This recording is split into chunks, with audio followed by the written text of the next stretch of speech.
Thank you for that kind introduction, Mariano. And yes, the book is called This Could Be the Start of Something Big. I understand that Michael Rubinger is buying it for everyone here, which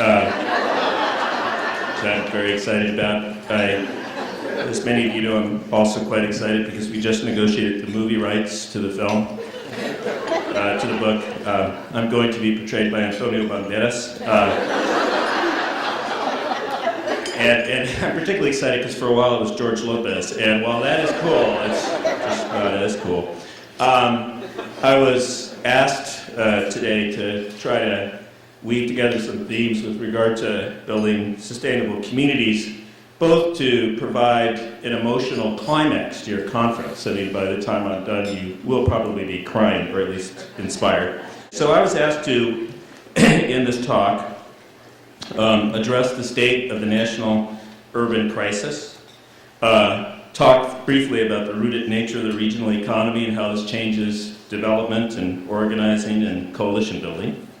Then the specific role of workforce development and how this needs to be integrated into transit and housing and education, breaking the silos. The various meanings of sustainable communities, including a tour through the decades of literature and practice that got us to this point. The specific application of all this to all 27 LISC offices, with a short and breezy evaluation of how each of you is doing with regard to coupling, organizing, and engagement with sustainability.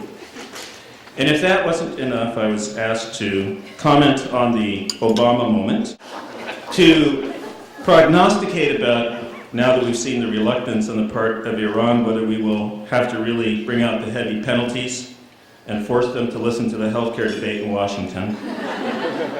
And then my personal favorite was whether, now that Barack Obama has broken the ice, Michael Rubinger can finally get a Nobel Prize.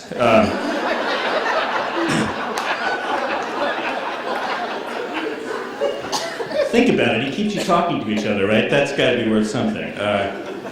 And I think I was given 20 minutes to do it. And this is a lot to do what we in Spanish call not a keynote speech, but a keynotito. So I'm going to focus instead on three themes. What are some of the long-term trends that are affecting the work we're doing and have really led to this moment of thinking about building sustainable communities? What's it mean for the task that you have ahead with sustainable communities? And what's it all mean right now? So those are the three things I'm going to talk about. Any of you who've actually been in college will realize you can now doze off for the next 20 minutes. Then at the end I'll wrap up and say those three things again. And then people will begin passing out quizzes. So it should be fun. So I want to step back and think about three big trends and talk a little bit about how they're affecting this notion of sustainability.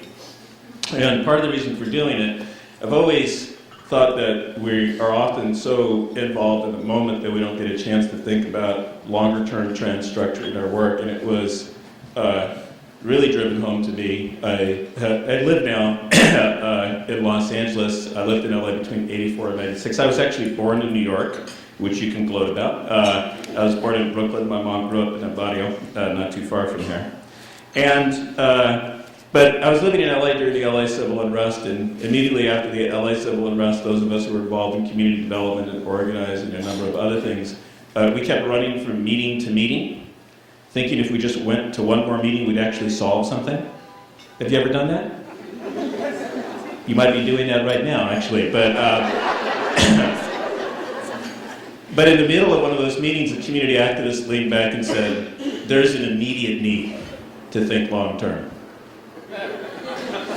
And it's actually out of that particular meeting that a lot of the community struggles in LA around a living wage, around community benefits agreements, around thinking about how to redo the ports, etc., came because we began to realize that while we were thinking about community development in low-income neighborhoods, others were thinking about the regional economy, and that perhaps it made sense for us to get ahead of some of these debates. So in terms of getting ahead of these debates, I want to suggest to you that there's sort of three big changes. The three things that I tend to think about that are really restructuring the U.S. and make a big difference are our new demography, our new economy, and the new environment, and how those things thread together to really spell out the need for sustainable communities. The demographic change is obvious. and it's one that keeps getting lifted up in the press. By the year 2042, we're projected in the U.S. to be a majority-minority nation, that is to have no single ethnic majority.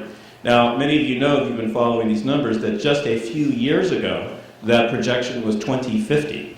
So in just 5 years, it moved forward to 2042. By the time we're done with lunch, it'll probably be 2041. By the time you return to your local sites, it'll be 2040. It's coming on us. Now, this demographic moment already happened, of course, in some of our states, including the state I live, California. The demographic change in California between 1980 and the year 2000 was roughly the demographic change the United States is going to go through between the year 2000 and 2050, with the rapid growth of the Latino population. Now, as you may recall, those were not exactly calm years for race relations in California.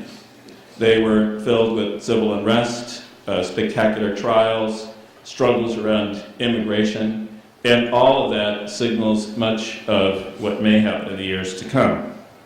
Now, again, this happened actually before the 2000 census. I, in fact, remember the exact day that it happened.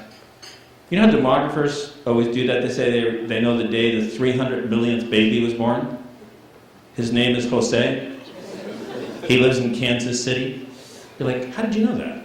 Well, on December 15th, 1999, I kept getting phone calls from reporters all day long saying, we've become a majority-minority state, we've become a majority-minority state. A little bit of anxiety in their voice. What's this mean? What's this mean? And finally, I just got frustrated and I said, well, I don't know. But we're having a salsa party at my house tonight to celebrate. In the spirit of the new California, everyone's invited.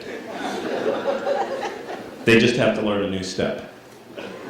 And that's part of what we're dealing with this change is, think about what it means for community developers who are seeing the neighborhoods transformed by an immigrant presence, one that actually is open to some of the principles of smart growth, in one that is filled with, on the one hand, the ability to revitalize communities, but on the other hand, all the kinds of attendant problems that come with being new entrants. It changes our notion of what it means for a community to be successful. When we think about community development and successful community development, we often think about whether or not the community is stable and has high rates of home ownership and people stay there a long time. And yet, in an immigrant neighborhood, sometimes the measure is whether or not that's a good platform, whether that neighborhood is a good jumping point to go someplace else.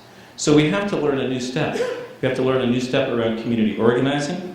We have to learn a new step around the issues of community development and what we mean by success. We have to adjust to this demography.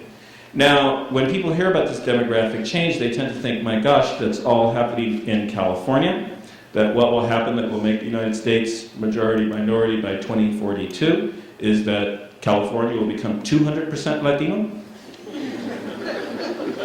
Sort of super Latinos from California. But, this is happening everywhere, and it's changing all over the United States, and this demographic change is upon us, and it really does call for new modes of engagement, new ways of measuring success, new modes of community development. Second big trend that I think is affecting our work and calls for sustainable communities as a strategy is what's been happening with the economy. Now, of course, we're focused often on the most recent shock that we're part of and the way in which this is dampening some of the possibilities for growth in a lot of the neighborhoods that we work in. But if we step back and think about the longer-term focus, one of the things that has been fascinating is the regionalization of the U.S. economy. You may remember that book, The World is Flat. Do you remember that by Tom Friedman? Which is, it's a very famous book, and of course the first thing you learn when you go to grammar school is that the world is not flat, right? But the point he's making with the world is flat is that, capital flows all over. But on the other hand, the economic world is actually spiked, not flat.